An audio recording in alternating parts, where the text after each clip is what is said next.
Generation and conduction of nerve impulse, मतलब जो nerve impulse है वो कैसे जनरेट होती है और फिर कैसे वो न्यूरॉन्स के थ्रू हमारे नर्वस सिस्टम में ट्रैवल करती है।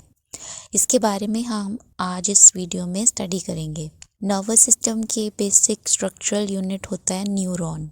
इसका डिटेल्ड स्ट्रक्चर एंड टाइप्स इनके बारे में हम पिछले वीडियोस में स्टडी कर चुके हैं, आप उन्हें जाके देख सकते हो। अगर आप मेरे चैनल पर नए हो तो प्लीज़ मेरे चैनल को सब्सक्राइब करना एंड वीडियो को लाइक एंड शेयर ज़रूर करना। Let's start.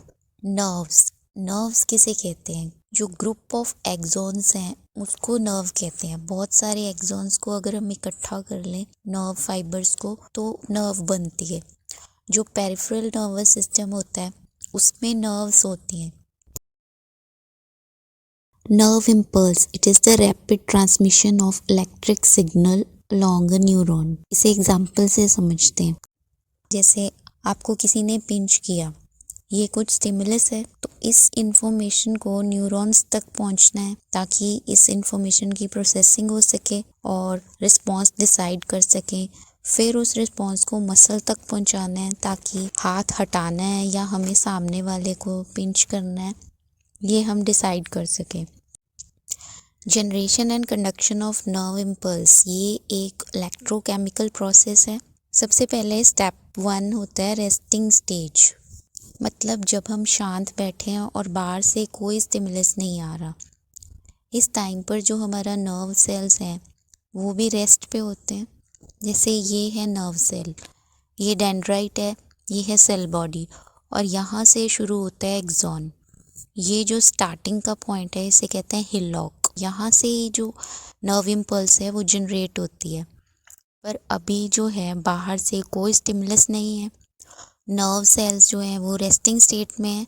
इस टाइम पर एक्सॉन की जो आउटर मेम्ब्रेन है इसे कहते हैं axolemma.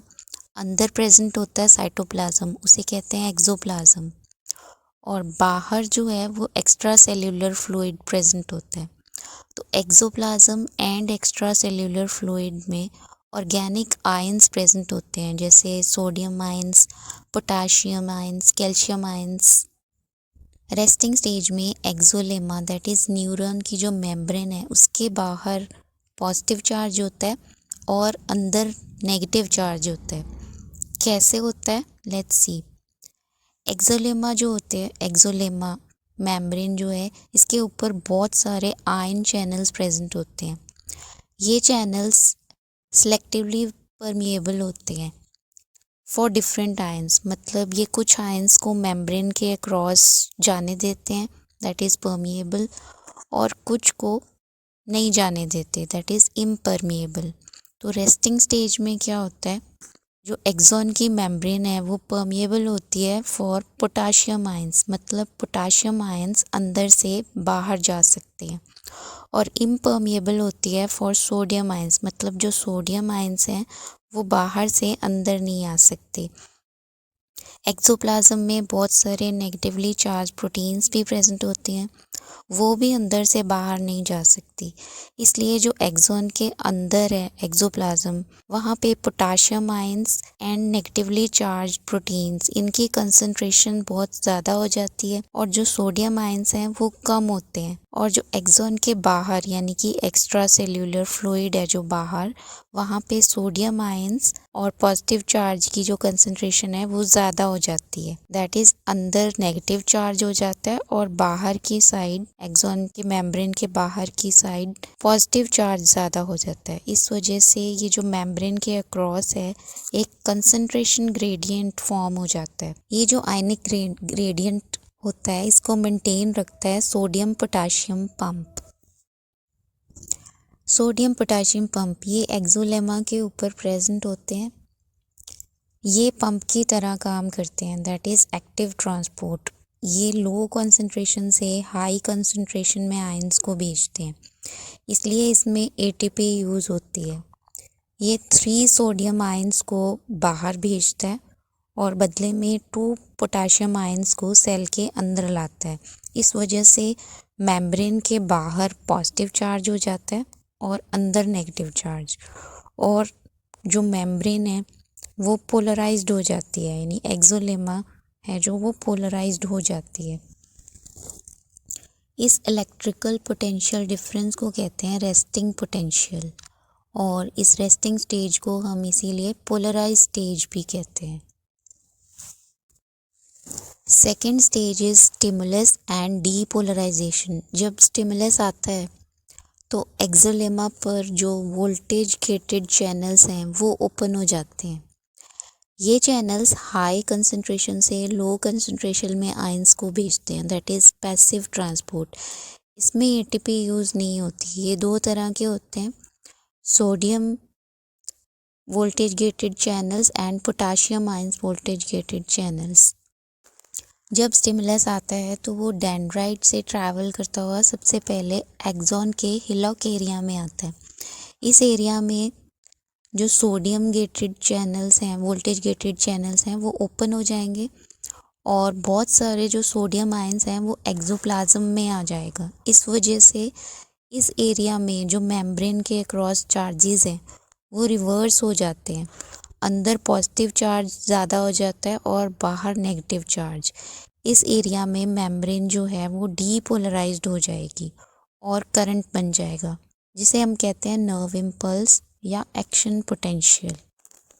Third stage is repolarisation. जब एक्शन पोटेंशियल क्रिएट हो गया तब जो sodium channels voltage gated channels हैं वो बंद हो जाते हैं और potassium voltage gated channels open हो जाते हैं, जिससे बहुत सारे पोटाशियम आयंस अंदर से बाहर चले जाते हैं और मेम्ब्रेन के अक्रॉस जो चार्जेस हैं वो फिर से अंदर नेगेटिव और बाहर पॉजिटिव चार्ज हो जाता है। इसे कहते हैं रीपोलराइजेशन। सो इन 3 स्टेप्स में जो नर्व इम्पल्स है वो जनरेट होती है, फिर ये इम्पल्स एक्सॉन के नेक्स्ट एरिया में शिफ्ट हो जाती है और यही 3 स्टेप्स रिपीट होते हैं। एक्सॉन के एंड को बोलते हैं एक्सॉन टर्मिनल। इसके अंदर बहुत सारे वेसिकल्स होते हैं। इन वेसिकल्स में भरे होते हैं न्यूरोट्रांसमीटर्स। इन न्यूरोट्रांसमीटर्स के कारण जो नर्व इम्पल्स है वो एक न्यूरॉन से दूसरे न्यूरॉन तक पहुंचती है। कैसे पहुंचती है, लेट्स सी। जब इम्पल्स एक्सॉन टर्मिनल में आ जाती है, यहाँ डीपोलराइजेशन हो गया, मतलब अंदर पॉजिटिव और बाहर नेगेटिव चार्ज हो गया है। अब इम्पल्स को जो अगला न्यूरॉन है उसके डेंड्राइट में जाना है। जो एक्सॉन टर्मिनल है और जो नेक्स्ट न्यूरॉन का डेंड्राइट है, ये जो बीच की जगह होती है उसको बोलते हैं साइनेप्स। जैसे ही नर्व इम्पल्स या एक्शन पोटेंशियल जो है वो एक्सॉन के टर्मिनल पर पहुंचता है, तो जो एक्सॉन का टर्मिनल है, यहाँ पे जो मेम्ब्रेन होती है एक्सॉन की, उसमें कैल्शियम पंप प्रेजेंट होता है। तो इस कैल्शियम पंप के थ्रू बहुत सारे कैल्शियम आयंस जो हैं वो एक्सोप्लाज्म में आ जाते हैं। ये कैल्शियम आयंस जो एक्सॉन टर्मिनल में वेसिकल्स प्रेजेंट होते हैं, उन वेसिकल्स की मेम्ब्रेन को एक्सोलेमा के साथ फ्यूज़ करवा देते हैं, जिससे कि ये जो वेसिकल्स हैं वो फट जाते हैं और इनमें से जो न्यूरोट्रांसमीटर्स हैं वो बाहर आ जाते हैं, वो बीच की जगह में, जिसको साइनेप्स कहते हैं, साइनेप्टिक क्लेफ्ट भी कहते हैं। जो पोस्ट साइनेप्टिक मेम्ब्रेन है, यानी कि नेक्स्ट न्यूरॉन के जो डेंड्राइट्स की मेम्ब्रेन है, वहाँ पर रिसेप्टर्स होते हैं जो न्यूरोट्रांसमीटर्स को रिसीव करते हैं।